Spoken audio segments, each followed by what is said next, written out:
मनुष्य के जीवन में सुख और दुख एक सिक्के के दो पहलू हैं। कोई भी व्यक्ति दुखों से पूरी तरह अछूता नहीं रह सकता, परंतु श्री कृष्ण ने भगवद गीता में जो उपदेश दिए हैं वे न केवल हमें दुखों से उबरने की राह दिखाते हैं, बल्कि जीवन के गूढ़ रहस्यों को भी उजागर करते हैं।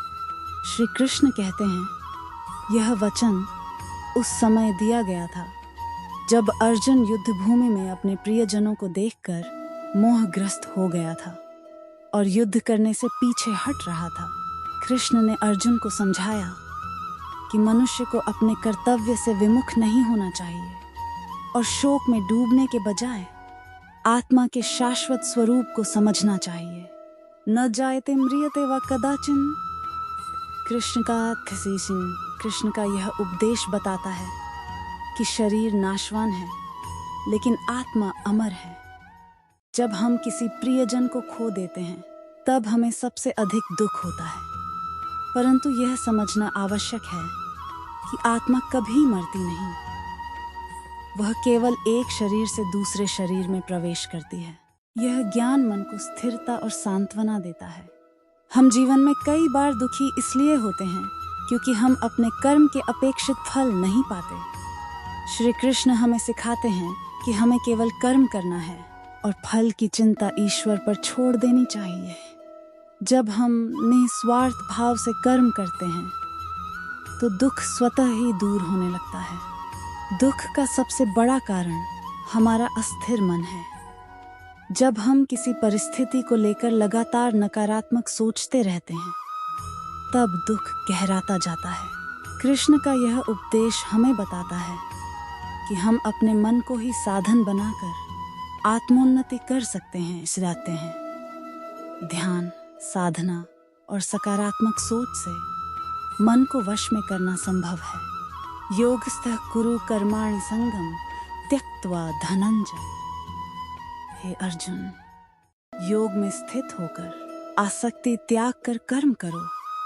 कृष्ण कहते हैं कि हमें किसी भी परिस्थिति में संतुलन बनाए रखना चाहिए, न अत्यधिक हर्ष में डूबना और न ही अत्यधिक दुख में। जीवन के हर उतार चढ़ाव को संभाव से स्वीकार करना ही सच्चा योग है। यही संतुलन हमें मानसिक शांति देता है। मन मना भव मदभक्तो मद्याजिमा नमस्कुरु।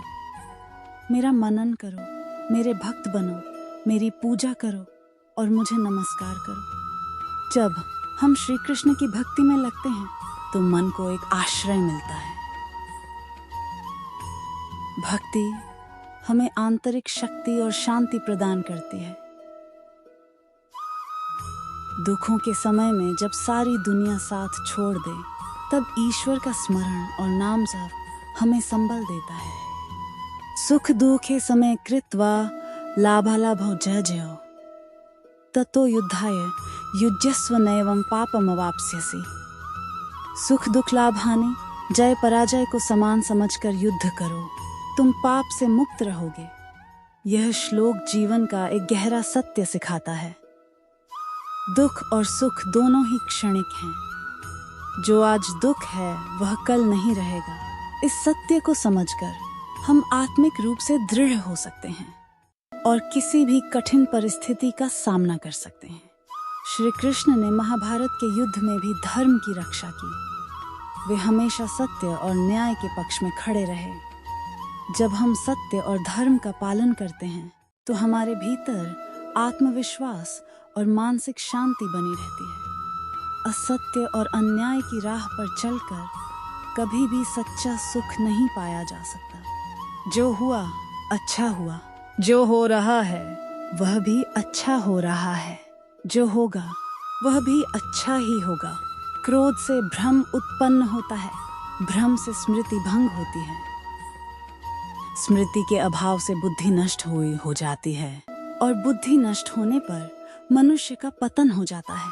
असफलता कभी अंतिम नहीं होती, प्रयास कभी व्यर्थ नहीं जाते। मनुष्य अपने विश्वास से निर्मित होता है। जैसा वह विश्वास करता है वैसा ही वह बन जाता है। ईश्वर हर एक के हृदय में है, बस उसे अनुभव करने की जरूरत है। दुख जीवन का अभिन्न हिस्सा है। परंतु श्री कृष्ण के उपदेश हमें सिखाते हैं कि हम इन दुखों से कैसे उबर सकते हैं। उनका जीवन और उपदेश प्रेरणा का स्रोत है। जब हम कृष्ण के मार्ग पर चलते हैं, जब हम अपने मन को नियंत्रित करते हैं, जब हम अपने कर्तव्यों का पालन निष्काम भाव से करते हैं, तब दुख स्वतः ही हमसे दूर हो जाता है। श्री कृष्ण की बातों को जीवन में उतारकर हम एक संतुलित, शांतिपूर्ण और आनंदमय जीवन जी सकते हैं। शरणागतं परित्यज्य न कदाचित विहायते, जो मेरी शरण में आता है मैं उसे कभी त्यागता नहीं।